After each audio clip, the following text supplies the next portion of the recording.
So the current game settings are as follows. Shout out to Coroneo for this. Huge dub. So display, obviously full screen exclusive. You don't want to be playing borderless. If you're playing borderless, I'm sorry, you're kind of being a bum for no real reason. Always play full screen exclusive. Refresh rate, don't set it to auto, set it to your highest possible refresh rate. Obviously display resolution minus 1920 by 1080. I'm on a 1080p still. Custom frame rate limiters are as follow. Max out the in-game frame limiter. Menu 60, out of focus 30. Just want to save some of that CPU power, if you know what I mean. All of this I'm leaving untouched. Quality is pretty damn simple as well. Make sure it's set to custom. You're going to go to your default render resolution. So for me it's 1920 by 1080, which is 100%. Fidelity FX cast is going to sharpen up the game. Strength of 90, super simple.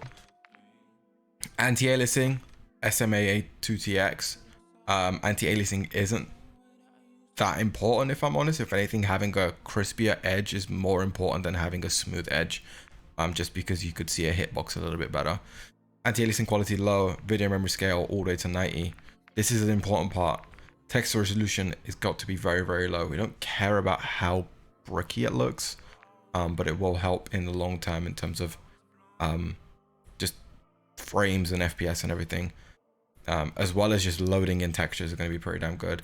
Texture filtering, anisotropics, normal, nearby level of detail high, and distant level of detail high. For some odd reason, having clutter distance to short actually makes it a lot better, rather than having it along. You'd think along would be good, but because of the way the game renders in foliage and stuff, long means freaking far. We're talking like it's going to try render up to 500-600 meters at a time, which is pointless. This is closer, this is better. Even works perfectly fine on stuff like the ground war maps and the invasion maps. I don't have any issues rendering stuff in. It somehow still renders everything perfectly in play. Particle quality level high, and particle quality is also set to high. Bullet impacts and sprays, we don't really care about that too much on PC, so make sure it's banged off to low. Shader quality low, tessellation off, terrain memory max, so it tries to load in as many textures as possible without having to trying to go grab more. On-demand texture streaming off. If you have this on, please make sure this is off, purely because it's going to try download like 4K textures, and you don't really need that a lot of the time. You have your default 1080p or 4040p textures. If you're playing at 4K already, you'll have those 4K textures regardless. Streaming quality low, volumetric quality low, deferred physics quality off. We do not care about the water physics, off that. Water caustics off. We don't care about light waves and light waves and all that stuff. We want that off. It's going to save a lot of memory. Shadow resolution very low. It's still going to get a nice shadow, and it's going to seem more faded rather than being super crispy and clean. We really don't care about the shadow map resolution, because player soldier shadows is not linked to this. This is merely for the map. Screen space shadows off. Spot shadow quality low. Again, spot cache low.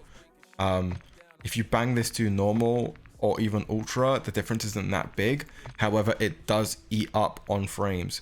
Particle lighting normal. If you set this to low, it doesn't look that great and looks quite dark. You can't really see very well, particularly through objects and stuff like that. Ambient occlusion off. Screen space reflections off. Static reflection quality low. Weather grid volumes, always set this to off. If you have this on normal and high or ultra, that's eating unnecessary frames. NVIDIA reflex or latency, of course you have to have that on. It's just going to make your game feel that much better.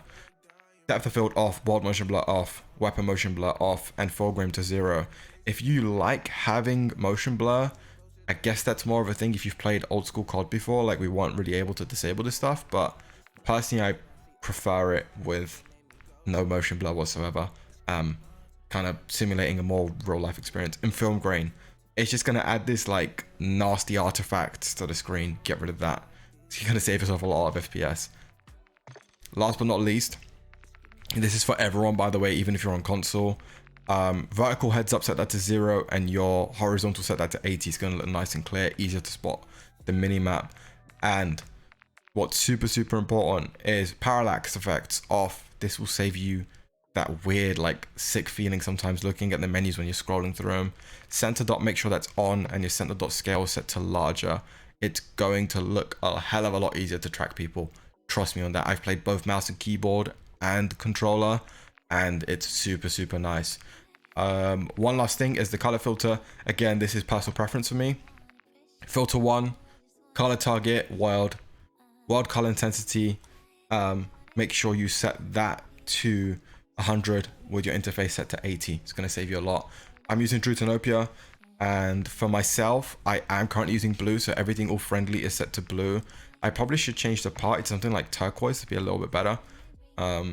Actually, let's change that right now. Go turquoise for team, gonna go blue for party, enemy obviously red, neutral white, contested yellow.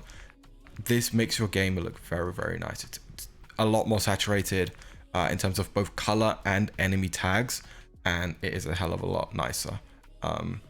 That's my personal preference anyway, but that's my settings for now. Again, shout out to Kernil on Twitter. I'll tag him below in the comments. Go check his Twitter out. He's got tons of stuff. He obviously runs Sense Quality, for those who have heard of him, optimizing games, PCs, and all that good stuff. He also updates which drivers are the best for the game, which is quite nice. That's how I knew one day after launch that my driver was the issue for the game being weird and buggy and crashy. Turns out the recommended driver of 522.25 was absolutely garbage on Nvidia. It was causing the crashes. So again, shout out to Kernil. A shout out to Kings, who also helped me figure out which driver was the best. So yeah, that's the video. I'll catch you guys in the next one.